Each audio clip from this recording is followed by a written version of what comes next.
বন্ধুরা, আমরা এসেছি আম্বেদকর পার্কে।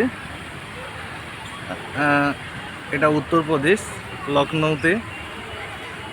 দেখুন আপনারা একটু, এই যে এখানকার যে মায়াবতীজির আমলে, কুমারী মায়াবতী যখন সিএম ছিলেন উত্তরপ্রদেশে, এখানকার সব রাজস্থানী পাথরে এই আম্বেদকর পার্কটা নির্মাণ করা হয়েছিল।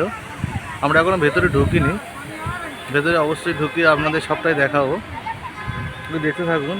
এটা কিন্তু একটা বহু বড় এলাকা জুড়ে, আমরা সবই এটা একদম মানে এন্ট্রি গেট থেকে ঢুকেই যে ভিডিওটা আপনাকে দেখাচ্ছি, মানে সাইড প্লেসগুলো দেখাচ্ছি।